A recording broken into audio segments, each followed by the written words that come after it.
You see these massive structures, like dams, all the time, right?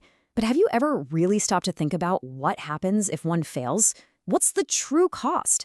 Well, it's a question with a pretty staggering answer, and today we're going to dig into it. Okay, take a look at this. This is what was left of the St. Francis Dam in California after it collapsed back in 1928.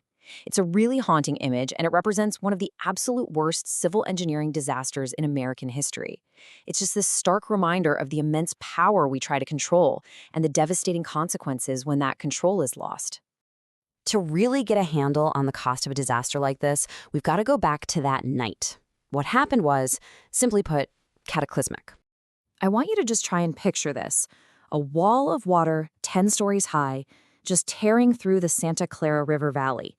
It traveled with this unstoppable force, literally erasing everything in its path for 54 miles all the way to the ocean.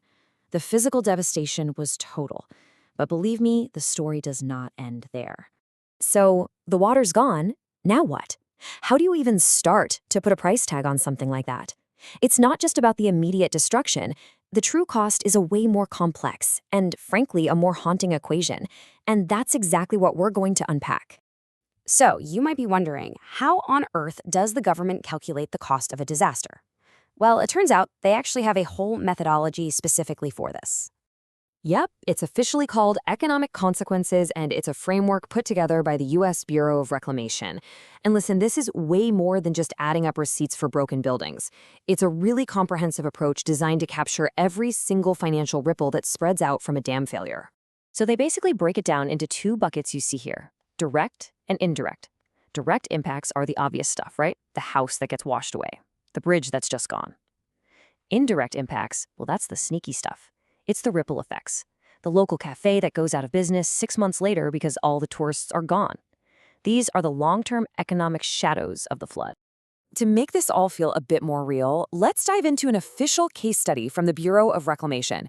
They cooked up this hypothetical generic dam just to show us exactly how these costs can stack up. And the grand total for this one single generic dam failing, get this, $5.2 billion. So where in the world does a number that huge even come from? Let's break it down. Okay, first up, the direct damage. We're talking $577 million. That's homes, roads, power lines, farms just wiped off the map. But here's the crazy part.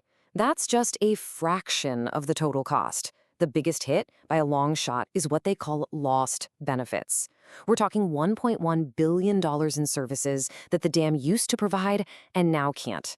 And when you actually look at the breakdown here, some of these numbers are, well, they're surprising. Of course, you've got lost power and water supply. That makes sense. But look at the top of the list. The single biggest line item is for fish and wildlife, over $315 million. These dams are absolutely crucial for entire ecosystems. And then you've got recreation. All the fishing, boating, camping, gone. It really just shows you how deeply these structures are woven into the very fabric of a region's life and its economy. Okay, so calculating the cost after the fact is important, for sure. But what if we could stop it from happening in the first place? How can we possibly see a disaster like this coming before it's too late? That's the holy grail of dam safety, and it's where we're going next. The answer lies in a field called structural health monitoring. You can think of it like preventative medicine, but for dams. It's all about constantly checking a dam's vital signs to catch a small problem before it turns into an absolute catastrophe. So, to figure things out, experts use this framework called Ryder's hierarchy. As you can see, it starts simple, you know? Hey, is there damage? Okay, where is it? But as you climb this ladder, the questions get a lot tougher, leading to the final and most difficult one of all. How much useful life does the dam have left? And answering that last question, that's the holy grail of this entire field. It's not just about assessing the damage right now, it's about predicting how that damage is going to evolve over time under all sorts of future conditions. It's basically like trying to look into a crystal ball. So how do you see into the future?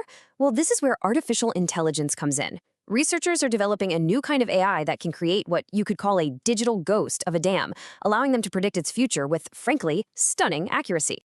The model is called TimeGAN, and its goal is to create a digital twin or a digital ghost of a dam. But this isn't just some pretty 3D model. It's a living, learning simulation that's so accurate, it's like a mirror image of the real thing.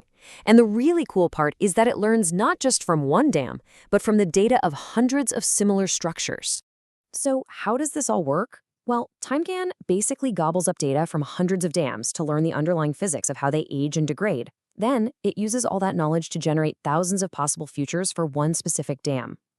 The result isn't one simple answer, but a probabilistic forecast, kind of like a weather report for the dam's health, that can help engineers make way better decisions. And the results are incredibly promising. The researchers behind TimeGAN say it can, and I'm quoting here, provide quite confident predictions about the remaining useful life of structures. This technology has the potential to be a complete game changer for infrastructure safety. And that brings us all the way back here to the silent ruins of the St. Francis Dam. We've seen the devastating cost of failure, and we've explored this cutting-edge technology that could help us prevent future disasters. And it leaves us with one final, crucial question. Armed with these new tools, could a digital ghost have seen this coming?